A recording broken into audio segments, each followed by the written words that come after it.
One of the biggest first-party developers for PlayStation is Insomniac Games. Nowadays they make games like Spider-Man or Ratchet and Clank, some of the biggest titles on the platform. But they had a pretty rough start after their first game, Disruptor, was a commercial failure that almost bankrupted the company. But their next game would put them back on the map and pave the path to success, and that game was Spyro the Dragon. Released in 1998, right at the height of the 3D mascot platformer golden age, featuring our iconic purple dragon named Spyro, who's on a quest to rescue his fellow dragons who have been turned into statues by Nasty Nork, who doesn't have any kind of evil agenda or plans of world domination, but instead he's acting purely out of spite because he saw the dragons talking trash about him on TV. Nasty Nork is a simple creature. Simple! He has been contained in a remote world and is no threat to the Dragon Kingdom. No threat! Besides, he is ugly. Spyro, being the only dragon who didn't get turned into a statue, sets out on his quest to save the kingdom. Looks like I've got some things to do. Oh god, is that what he sounded like? Bro sounds like the nerd emoji. Thankfully in the Reignited trilogy they made him sound much better, but in today's video we're going to be playing the classic PlayStation 1 version of the game, and we'll not only be 100% completing the game, but we'll be getting every achievement in the game using Retro Achievements, a third-party platform that adds achievement support to all of your favorite classic nostalgic games. And some of these achievements will require us to go beyond simply completing the game, so it should make things much more interesting. If you're new to the channel, my name's Nostalgic Juice. I'm on a quest to complete all my classic childhood games and get their retro achievements. So if you like 100% completion videos like this, then make sure you subscribe because I'm uploading a video just like this every single week. With that said, let's begin the journey to complete Spyro the Dragon. We begin the game in the first hub world, and right away we get our very first dragon statue. Simply touching the statue will free them, and there are a total of 80 dragons to rescue. In addition to the dragons, we also have gems scattered throughout the game, and we'll have to find all of these as well. Sometimes they're just laying around, and other times we have to get them from defeating enemies. Spyro has two attacks to deal with these guys. We can charge them with our horn or blast them with fire. And charging is very satisfying in this game. It's fast and you don't get slowed down as you plow through enemies and chests, making it very fun to use. As we explore the hub world, we find our second dragon statue and the portal to the first level, Stone Hill. As I walked down this hallway, I heard the sound of someone taunting me. It turns out it's this guy up on the hill, so we have to make our way up to him by defeating this wizard and taking the elevator behind him. On top of that tower, we free our third dragon, who explains how to glide. By hitting the jump button in mid-air, Spyro can glide forward. We use this to get to the outer perimeter of the level, and after running off the side of a cliff and dying, we chase down that enemy to get our first achievement as he drops a dragon egg. Another collectible we'll be looking out for, as there are 12 of these in total to find.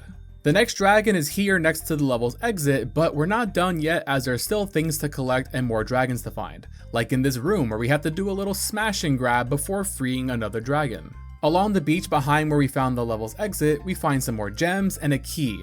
Many levels have a key and they open a locked chest hidden somewhere on the level. We find this level's chest by jumping down inside this well, and inside of it we get a bunch of gems. We also find the last dragon of the level down here as well. I only needed one more gem to complete the level, and unfortunately older games like this were pretty infamous for these kind of struggles. In the later Spyro games, you can actually unlock an ability to have Sparks, our dragonfly companion, point in the direction of missing gems. And I think that is a great idea that is sadly just not in this game. So we spent a good few minutes running around the level aimlessly until I finally found it just sitting out in the open. Collecting that gem gets us an achievement for finding every collectible in the level. So we head back to the hub world to find the next level, Dark Hollow. We get introduced to a few new enemy types in this level. Basically, there are two types of enemies. Anybody wearing armor or holding a metal shield will have to be charged into as they're protected from our fire. And these bigger enemies need to be flamed as they're too big to charge into. After defeating some bad guys, we get our next dragon. Big enemies like this Gnorc with a club cannot be charged, but a quick flame, that should defeat them. Yeah, we already figured that out. They love putting these little hints right after we need them. Sometimes enemies will be big and will be wearing armor. In these instances, we have to figure out their weak point. For these guys, we just gotta hit them when their back is turned. And down the halls they're guarding, we find the next dragon and a key to this level's locked chest, which is located right at the start of the level. We pick up the last few gems next to a dragon statue that I somehow missed right at the beginning of the level, and that gets us our next achievement for finding everything in this level. Speaking of achievements, we picked up another one back in the hub world on the way to the next level for finding our 10th dragon. That brings us to the next level, Town Square, and we find another dragon right at the start. After blasting a few bowls and gliding across this pond, we find another dragon statue. I heard the sound of another egg thief and spotted him on top of the level, but before we go chase him down, I blasted some more bowls in the next area to free another dragon.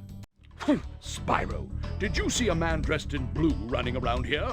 He's a thief, and he's stolen a dragon egg! You've got to track him down and get that egg! Run! Run! I'm getting a little winded. Alright, geez, don't worry, I'll get right on that. After rescuing another dragon egg, we can glide over this gap and free the last dragon to get our achievement for 100%ing the level. We have just one level to go in this world, so I grab the last dragon from the hub world and head to the final level, which is a boss level. Well, kinda. I mean, the game refers to it as a boss and even kinda hypes it up. Nasty Nork has put one of his most devious henchmen in charge of the artisan world. Bring him on. I think I smell a barbecue. Be careful, Spyro. This boss has many tricks up his sleeve.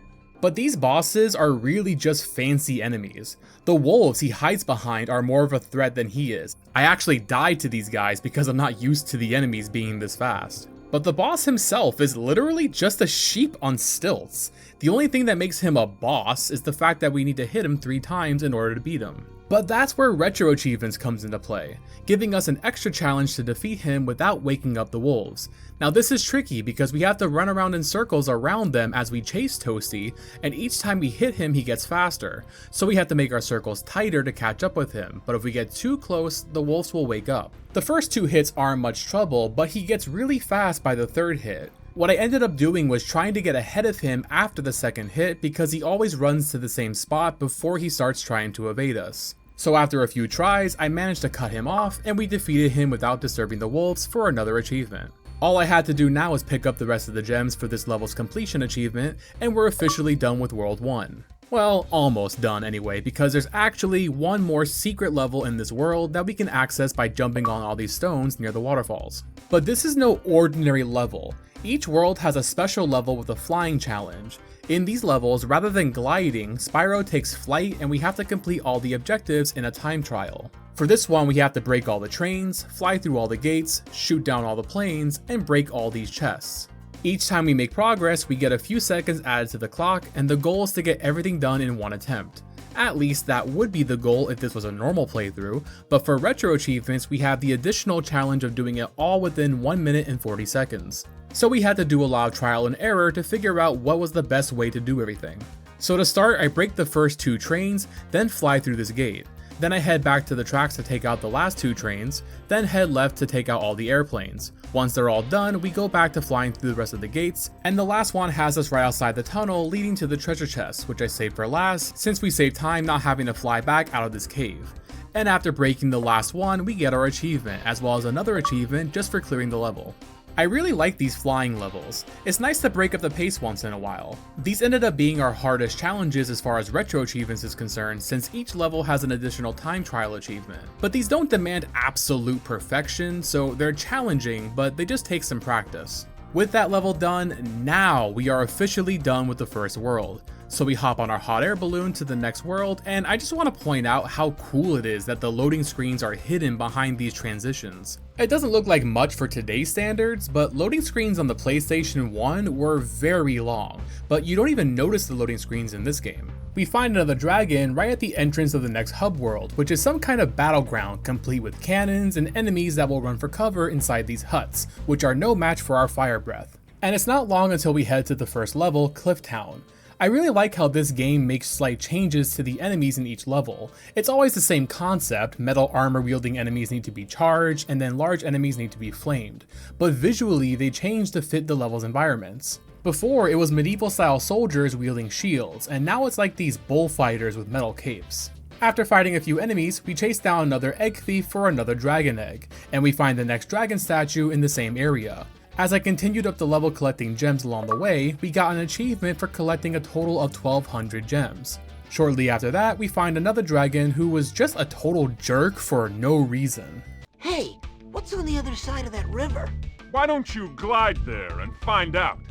I was about to take his advice, but I chickened out thinking I wouldn't make the jump, which was fine since I had more gems to find on this side of the level, including inside this chest that instead of using a key to open, we have to use fire to ignite this firework to destroy it. After finishing my business over on this side, I attempted the jump again, this time committing to the bit, and we make it across to the other side of the level where we find the next dragon. From up on this cliff, we can make it to a few new areas for some more gems, like on top of this building, or behind the starting area where we pick up the final gem for this level's completion achievement. As I was exiting the level, I was taking a sip of my Baja Blast when this enemy tried to sneak up on me. Luckily, I was able to pause the game at the last second, but he still got a hit in. So to punish him, I destroyed his entire family, and we actually got an achievement accidentally. Defeating enemies that we already destroyed makes them drop these orbs instead of gems, and if we collect enough orbs, we get an extra life, which is apparently an achievement. Speaking of extra lives, there's another achievement that we can get in the ice cavern level. We can get it by jumping from this ledge and gliding around the wall to the right, and if we land on this platform, we get some more extra lives as well as an achievement for reaching this secret area. And it's kind of funny because to get back to the level, we have to go through this building, which actually leads to the end of the level. So now we get to play this one backwards as we free the dragon near the exit. We also took a few hits from enemies along the way, and I never got a chance to explain how damage works in this game. Each time we take damage, Sparks the Dragonfly changes color. If we take too many hits, he disappears, and if we take one more hit after that, it will be fatal. We're also a bit hindered without Sparks because without him, he won't grab nearby gemstones for us, so we'll have to actually walk into them ourselves to collect them like some kind of washed up plumber. But we can heal him by feeding him butterflies, which can be found by taking out small critters on the level. Or by dying, that works too, I guess. Through the ice caves, past some more enemies, we find another dragon statue, and then another one as we progress through, or I guess unprogress through since we're going backwards? I guess this time I can't blame the dragons for giving me advice after it's already too late. Some big Norks up ahead are wearing armor, and in the ice cave, armor can make their feet very slippery. I jumped over to this platform here to get this key, and I definitely made it on my first try and did not die multiple times trying to make it. Then I found the final dragon at the end, or I guess the beginning of the level. After opening up the locked chest, I only had a few more gems to find, and I was so mad because I saw this sparkle in the distance, and that usually means there's a gem over there. But when I headed over there, I thought that's just how the light poles in this level look. I figured Sparks would grab them if they were actual gems, but after running through the level a dozen times, I realized we're supposed to ram these poles to drop the gems. I can't even tell if that's just bad design or just me being stupid. You guys can be the judge of that. Though now that I think about it, it probably was just me being stupid. After picking up the last gem, we get an achievement and head back to the hub world where we find another dragon just outside the level. Sparks the Dragonfly has been doing a good job protecting you. Make sure to keep him strong by feeding him lots of butterflies. Okay, now I am blaming the dragons this time, because we are in World 2. There is no way we wouldn't have already figured that out by now. We can interact with these cannons to blow up some metal chests for gems, as well as blasting this suspiciously marked rock to open up a new area. But before we head up there, I hop through the portal to this world's boss level. And of course we have an achievement for clearing this level, this time for doing it without taking damage. So I was very careful to avoid these enemies who fling themselves at us as we make our way up to the boss. We free another dragon who gives us a hint that we have to attack this boss from behind. If we step on the platform, he'll charge at us, and if we get out of the way, we can jump back up to the platform and hit him as he runs back to the other side. We chase him across the bridge to the next platform, and I expected it to go the same way, but he actually switches up his attacks each phase, so I ended up taking some damage and failing our achievement. But I still defeated him and decided to grab the rest of the gems, our final one being hidden on this platform just outside the level. Then I reset the level to get the damageless achievement. It's honestly smarter to do these separately as now we don't have to worry about collecting gems, but I'm not exactly known for doing things the most optimal way. That includes the flying levels like this one. The easiest way to do these would be to look up a speed run and just follow their path, but I actually had a lot of fun doing these streams live and trying to workshop our own way of doing things together. I'm never opposed to just using a guide for achievements, but it's also fun to try to figure things out together on stream. So if you guys enjoy my content and you want to hang out while I'm recording these videos live, feel free to follow me over on twitch.tv/nostalgicjuice. I actually kind of stumbled into the achievement on this one. First I flew through all the red rings, then I hung right to light 2 of the lighthouses before continuing to the chests. I hoped getting those 2 lighthouses would save me time later, but honestly looking back, they really didn't save any time at all. After breaking all the chests, I flew through all the gates, and after the last one, we ended up back at those lighthouses anyway. I guess I was able to take the turn tighter, but I don't really think that saved much time. But despite it not being optimal, I was still able to finish the lighthouses just before time ran out, and that's another 2 achievements, with less than half a second to spare, so we really got lucky there. Back in the hub world, I rescued another dragon, and right behind him we find a key and another egg thief. So after chasing him down for our 4th dragon egg, I tracked down the chest inside this hidden cave. And after grabbing all the gems, we got an achievement for finding everything in the 2nd hub world. I thought we were done and I was about to move on, but I actually somehow missed an entire level, so off we go to Dry Canyon. At the start of the level, I accidentally got another egg thief. I didn't even see him at first, I was just grabbing some gems, but then I spotted him at the last second, and after a quick flame burst, we got our 5th dragon egg, which gets us another achievement. As we make our way through the canyon, we grab another 2 dragons, the second of which tells us that Dry Canyon rewards good gliders, which I didn't realize at the time, but that was actually a hint that will become important later. At the end of the level, I saw another dragon up on this ledge, but missed the glide. And as I went back around the level to try again, I went down a different path full of enemies, at the end of which was another dragon with some memory issues. Is that you, Spyro? Are you the young dragon I've been hearing so much about? Ever since you're a wee puff of smoke, we've known, You've known? I forget. I also picked up another random achievement for getting to 10 extra lives. I feel like we should have gotten that a long time ago, but I guess my skill issues just prevented me from getting enough lives. Speaking of skill issues, I could not figure out how to make this jump, and every time that I failed, I had to run through the entire level to try again. I must have tried this a dozen times, and eventually I realized that that hint earlier was telling me that I have to glide from here where we found that dragon statue, then we can get into this hidden path, which leads to this cliff. And then from there, we can glide around the wall to make it to that ledge, where we find the last dragon and a key. Incredible glide, Spyro. I thought I'd be stuck here forever with those ugly vultures standing on my head. We just have one more big glide to get to the chest it unlocks, and after looting everything in the area, we get our achievement for grabbing everything in the level.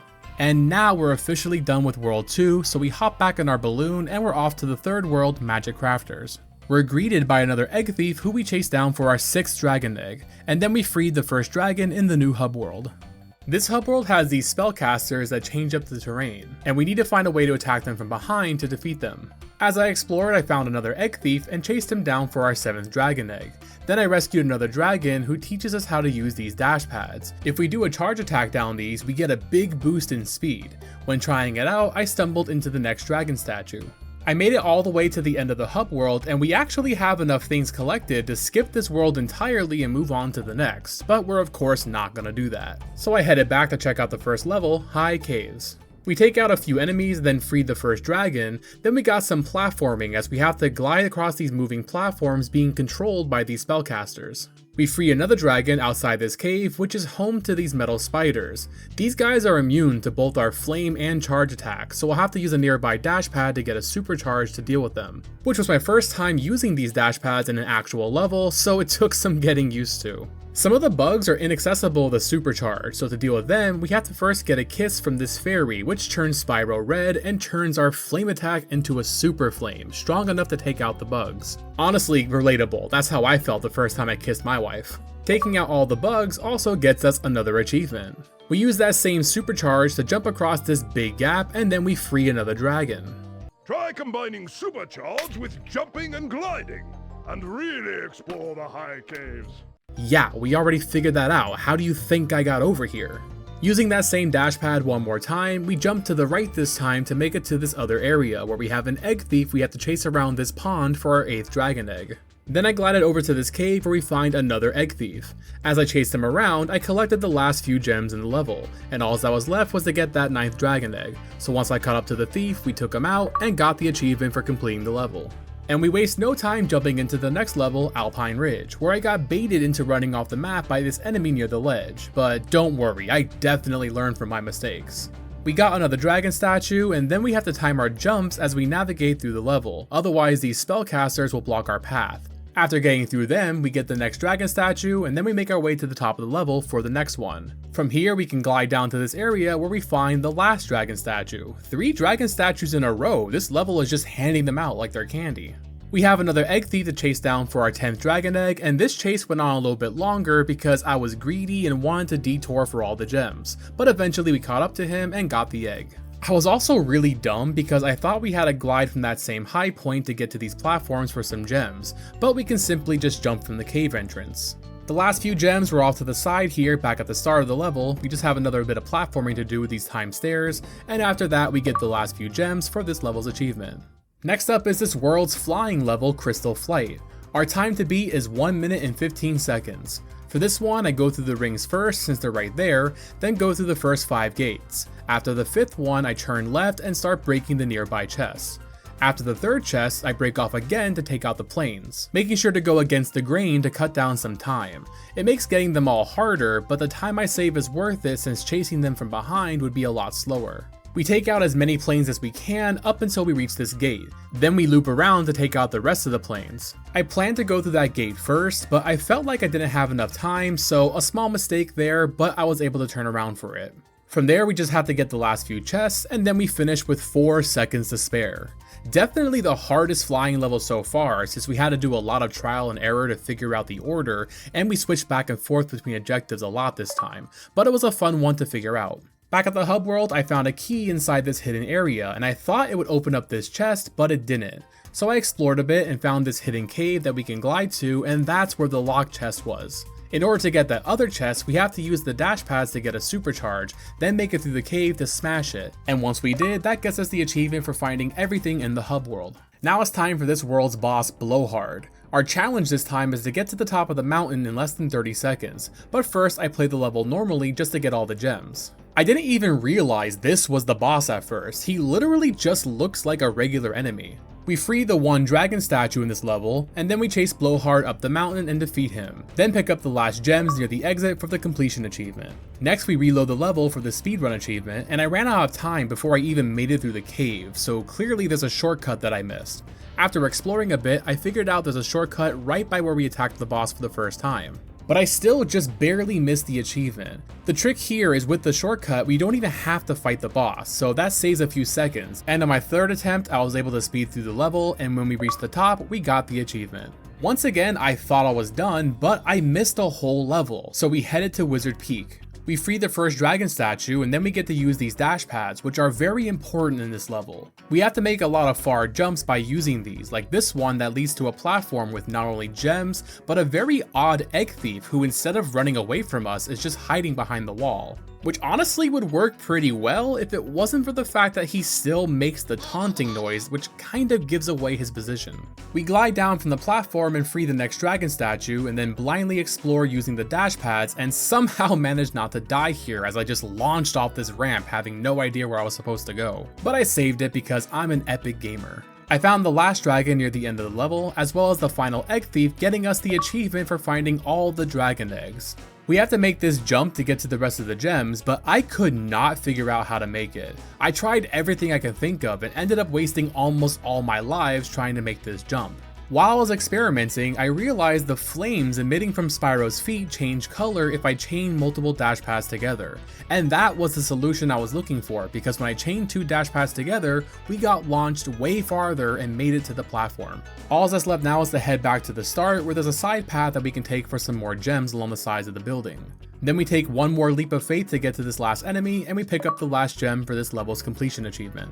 And with World 3 done, we jump back into the balloon and head to the 4th hub world, where we get introduced to some new enemies who electrify the floor, so we have to time our attacks to defeat them. And that gets us to the first dragon statue. Right behind him is the first level, Terrace Village, where we have another damageless achievement to collect. But before getting that, we have to get all the collectibles, especially the dragons, who again love giving us advice just when it's too late. Watch out, Spyro.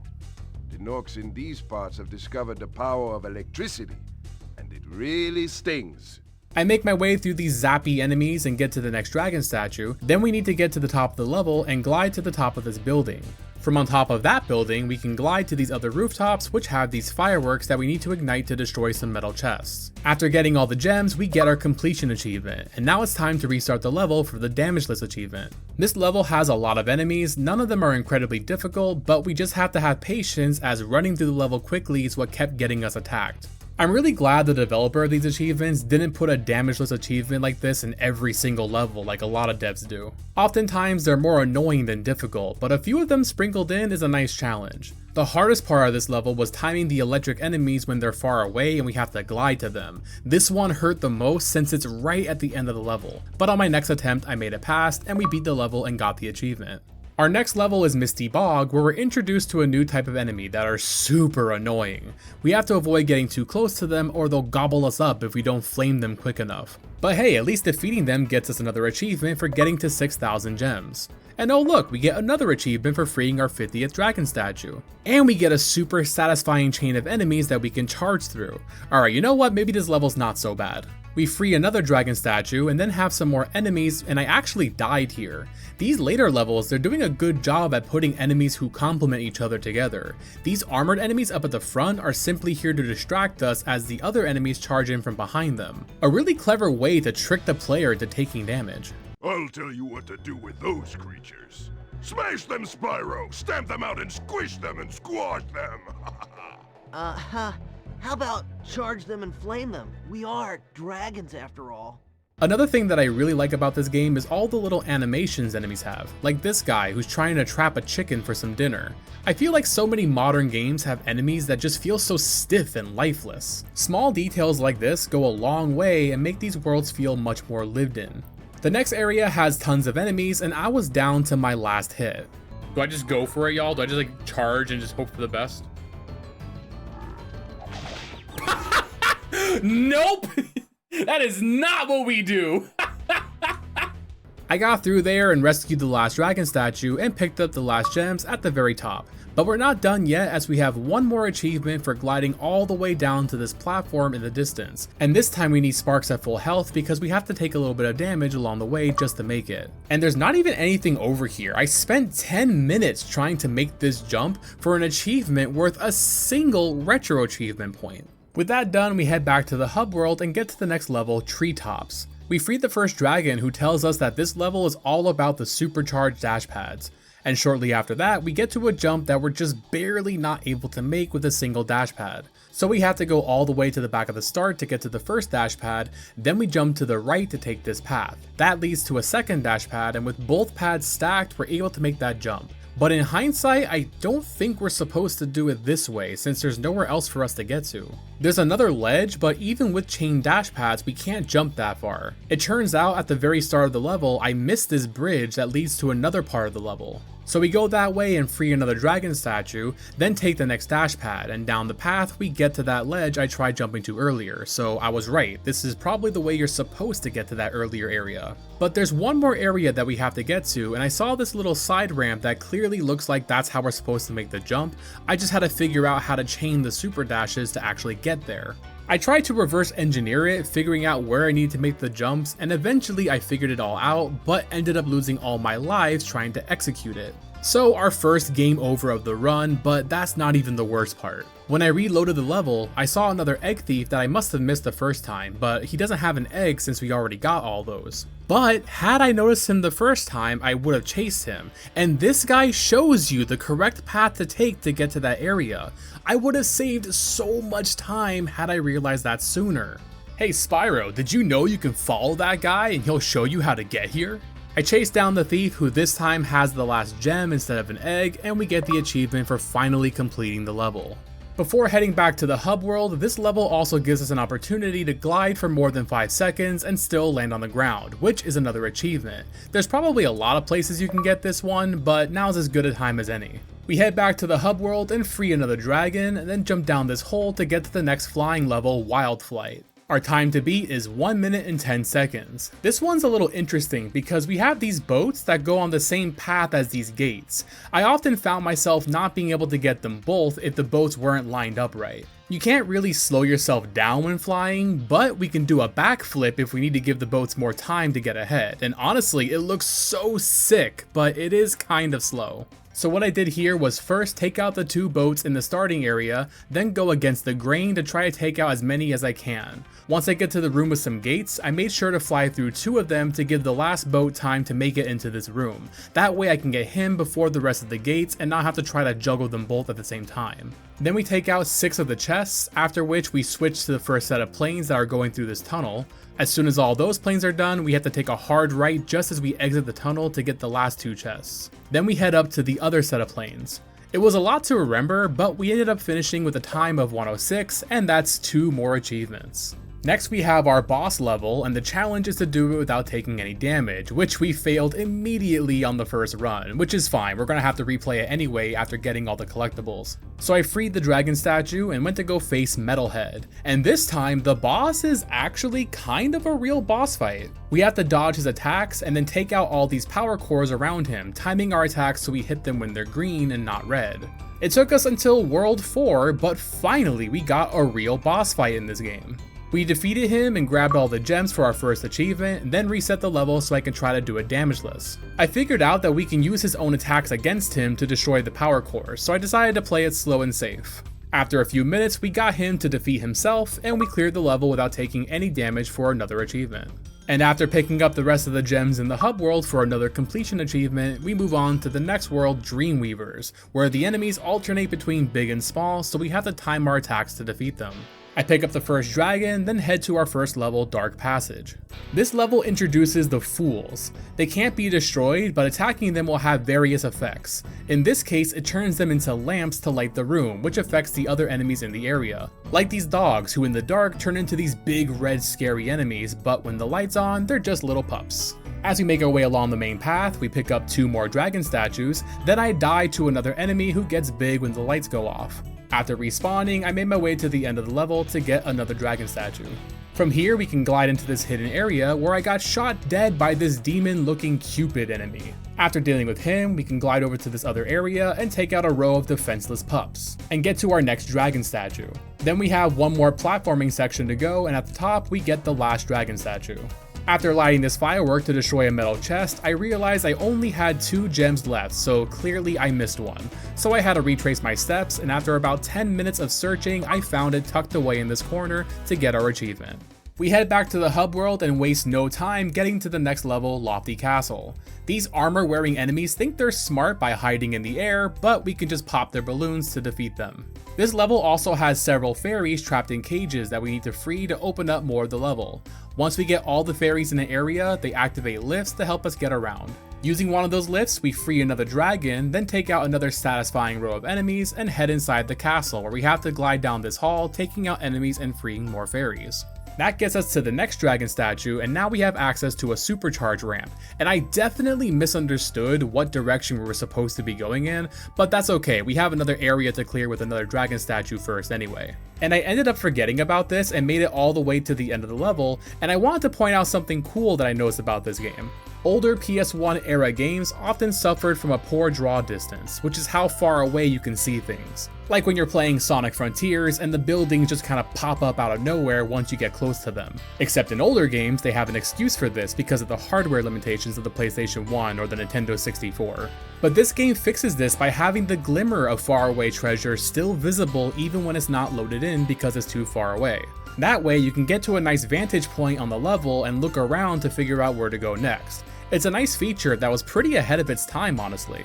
So hopping back onto the supercharge ramp, I went and got those last few gems, but I was still a few short, so again I missed one. Thankfully this time though I found it pretty quick, it was just hiding in the corner in an area where we freed one of the dragon statues. So I grabbed it for the achievement and headed back to the hub world. I wanted to check out this upstairs area, but it's being blocked by these goofballs who we can't defeat yet, so I moved on and found this world's boss and figured we can just do that even though technically it's supposed to be the last level. We have more fools in this level. This time they activate timers which raise platforms for us to jump off of. This level was one of the shortest ones so far, as it wasn't long until we freed the dragon statue and faced the boss. We have an achievement for beating him only using our fire breath 3 times, and in my attempt to be overly cautious, I ended up taking an embarrassing death to this guy. But aside from that, the boss was easy. Just chase him to each location, hit him with some fire, and then do that up until the end. You don't even have to use fire more than 3 times, so this achievement was very easy. I even managed to save myself from another embarrassing death. But we're not done just yet, as we're still missing several gems, so I backtracked and realized there's a lot more to this level than I realized. There's this raised platform at the start and I couldn't figure out how to get on top of it, until I realized there's a fool around the corner who doesn't seem to have a platform that he raises. That's because this guy controls that other platform, so we have to make our way back in time so we can be on top of it as it rises up. That lets us glide to another area where we pick up a second dragon statue, which is the first time a boss level has had 2 of these. After clearing that area of all the enemies and collecting the last gems, we get the completion achievement. Back at the hub world, I figured out that we have to take control of this magic cannon to deal with those enemies blocking the stairs, and in that area they were guarding, we find this world's flying level. Our time to beat is 1 minute and 10 seconds, and we waste no time bouncing back and forth between the lighthouses and the chests. Once we get to the 4th lighthouse, we break left and go down this path to take out some more chests. That path loops back around so we can continue down to the train tracks, making sure to take out the rest of the chests and lighthouses along the way. If we did everything fast enough, we'll have a train coming through this tunnel that we can take out before turning hard left to take out the first few helicopters. And if we timed all that right, we should have another train coming out of the tunnel to take out. Then we follow the track down to get the other ones. I did intend to get one of the helicopters between the trains, but it didn't work out, but we're still able to save the run. Once all the trains were done, I loop back around to take out the rest of the helicopters, and our final one gets us the achievement with 2 seconds to spare. And of course we get the achievement just for clearing the level as well, so that's 2 more achievements to our total. Back at the hub world, we free the next dragon on our way to the next level, Haunted Towers. This level has these super armored enemies that we can't defeat without a super flame, so you know what that means. Oh boy, smooching time! With the power of the Fairy's Kiss, we defeat some enemies and free another dragon with advice that we already know about. Hey Spyro, all dragons know there's magic in the fairy's kiss. See what it can do to your power of flame. We make our way up to the castle and find a supercharge ramp that gets us to a room with another fairy, and a very satisfying group of chests that we can destroy using super flames. We pick up another dragon statue, and then after another kiss, I took out some more enemies near the end of the level. I was missing a few gems, and I figured I would need the supercharge somewhere to get them, and I thought I had to go through the castle and around this circle, and to be fair, it does look like a ramp, but then I realized that just leads to an area that we already explored, so it probably is not what we're supposed to do. What we were supposed to do is supercharge through the castle, then go left once we're outside. Then we can jump off this ramp, which gets us around the back of the castle to a new area where we find the last dragon statue. We find another fairy at the top of the castle, but I guess Spyro has a thing for the yellow dress fairies, as this time our super flame is permanent. So we use that to take out the rest of the enemies, and after collecting all the gems they drop, we get this level's achievement. Sadly, we do not get to keep our super flame as we exit the level, but we do pick up another dragon statue and the achievement for finding all the collectibles in the hub world, and that's actually all we have left to do in this world, so we hop on the balloon and get ready to take on Nasty Nork in the final world of the game. This world is not like the other ones. There's nothing to explore, just a single dragon statue, some gems, and 2 levels to complete before we can face off against Nasty Nork. So after rounding up all the gems, we head to Nork Cove, where we got some Donkey Kong style barrel jumping action. We can charge metal barrels to launch them, or flame the wooden barrels to detonate them. As we make our way through the shipyard, we pick up a dragon statue, then I launch this metal barrel to open up a locked chest. Further into the level, we pick up one more dragon statue with a nice reference to another popular PlayStation title.